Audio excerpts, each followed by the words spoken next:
Assalamualaikum warahmatullahi wabarakatuh. Apa kabar para sedulurku semuanya, dimanapun kalian berada, semoga selalu dalam keadaan yang sehat walafiat. Ada punya sakit, semoga segera diberikan kesembuhan oleh Allah Subhanahu wa Ta'ala. Oke, video kali ini kita akan membahas terkait pertanyaan dan permintaan saran dari rekan kita yang akan maju atau melanjutkan ke studinya di SMK. Nah, ini dari Mas Irfan Pan, gitu ya, Mas Irfan Pan. Beliau menuliskan, Assalamualaikum Pak, saya mau lanjut SMK tahun ini, tapi bingung mau pilih jurusan teknik permesinan atau TKRO, teknik kendaraan ringan otomotif. Tolong minta sarannya Pak, dari dua jurusan itu mana yang prospek kerjanya paling bagus ketika lulus dari SMK. Terima kasih. Oke, kita akan menjawabnya pertanyaan dan juga permintaan saran dari rekan kita ini yang mungkin mewakili dari pertanyaan juga poros sedulurku semuanya, adik-adikku yang akan maju atau melanjutkan ke SMK. Oke, pilihannya ada dua ya. Dia meminta pilihannya ada dua, yaitu teknik permesinan dan teknik kendaraan ringan otomotif.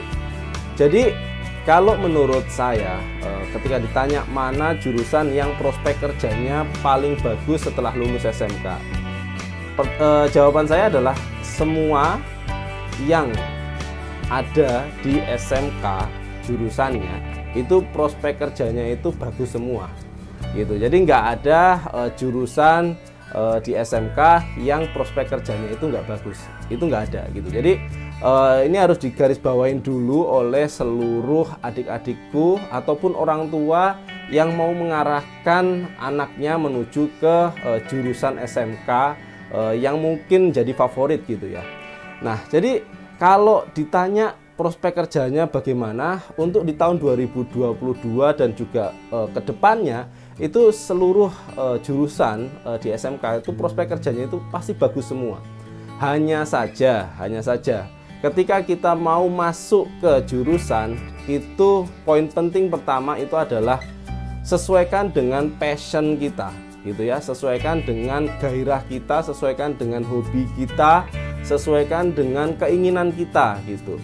Nah, jadi kalau misalnya kita hobinya ngoprek motor atau mendalami terkait dengan bongkar pasang dari motor, mobil ataupun mesin-mesin, itu lebih baik masuknya ataupun melanjutkan ke TKRO atau teknik kendaraan ringan otomotif.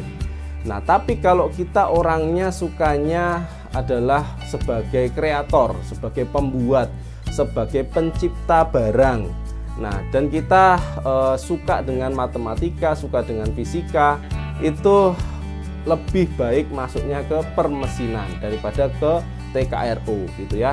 Nah, jadi TKRO dan permesinan itu memang dua jurusan yang berbeda, dimana kalau yang permesinan itu lebih fokus ke pembuatan barang, kalau yang TKRO itu lebih fokus ke maintenance barang, gitu ya. Jadi perawatan, servis itu lebih banyak di TKRO.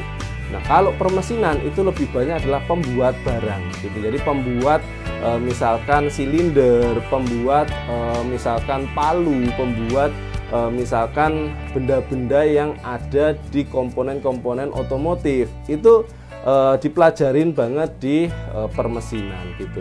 Jadi untuk adik Irfan Pan, kedua jurusan ini prospek setelah lulus SMK itu semuanya bagus kok, gitu ya. Jadi ketika kamu nanti lulus SMK ke depannya, kamu melamar kerja di pabrik otomotif dengan dua jurusan ini itu diterima, tidak ada yang menolak, gitu ya. Jadi baik itu jurusan permesinan, baik itu jurusan TKRO, semuanya akan welcome. Itu hanya saja tinggal kedalaman skill dan pengetahuan yang kamu punyai, gitu. Nah, jadi kalau kalian mau memilih jurusan di SMK, poin pentingnya adalah sesuaikan dengan passionmu, sesuaikan dengan keinginanmu, sesuaikan dengan apa yang ingin kamu cita-citakan ke depannya nanti, gitu.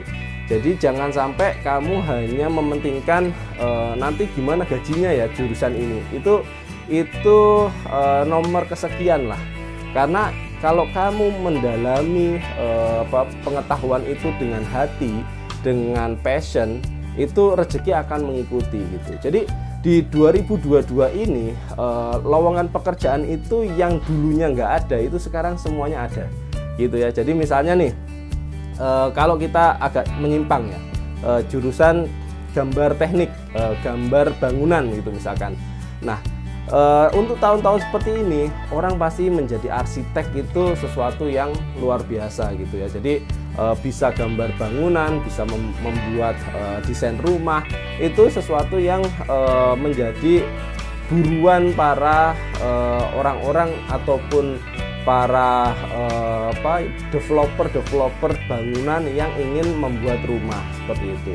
Ataupun kalau kalian masuk ke jurusan teknik perkakas kayu misalnya, buat bentukan-bentukan mebel, di 2022 ini juga pekerjaannya untuk hal-hal seperti itu juga sangat banyak sekali gitu. Jadi jurusan di semua SMK, jurusan permesinan, otomotif, listrik, audio video, TKJ, broadcasting, ibaratnya administrasi perkantoran kalau yang di semea ya, di SMK 2 biasanya, atau yang biasanya SMK-nya para wanita-wanita, itu ketika kita benar-benar sesuai passion, ketika kita benar-benar sesuai dengan hobi kita akan bisa mendapatkan jalan untuk mencari pekerjaan ataupun bahkan membuat lapangan pekerjaan gitu ya. Jadi nggak usah khawatir, kalian masuklah ke jurusan SMK, yang penting adalah sesuai passionmu gitu. Jadi jangan sampai kamu masuk ke jurusan itu gara-gara wah ini jurusan ini nanti habis lulus saya bisa kerja di sini nih, tapi itu bukan passionmu. Nah, itu bahaya gitu ya. Jadi kalau saya boleh saran adalah ketika kamu memilih jurusan, pilihlah jurusan yang benar-benar kamu cintai, benar-benar kamu passion di situ, benar-benar kamu hobi dengan jurusan tersebut, sehingga kamu akan mendapatkan inti dari pengetahuan, pengalaman, dan juga hal-hal yang mungkin bisa menjadi bekal untuk masa depanmu. Oke, mungkin itu aja untuk jawaban dan juga saran buat Mas Irfan Pan ataupun poros dulurku semuanya yang punya pertanyaan yang sama. Semoga video ini menjawab pertanyaan tersebut. Dan bila ada yang mau didiskusikan atau ada yang mau ditanyakan lagi terkait dengan SMK, jurusan SMK, karir path di dunia kerja, mencari kerja, silahkan komen di kolom komentar ataupun komen di video-video yang lainnya. Oke, terima kasih dari saya, dan kita ketemu lagi di video berikutnya. Mohon maaf bila banyak kekurangan di video ini, dan salam para pencari modal, salam para pencari ilmu. Wassalamualaikum warahmatullahi wabarakatuh. Kita ketemu di video berikutnya. Dadah, terima kasih.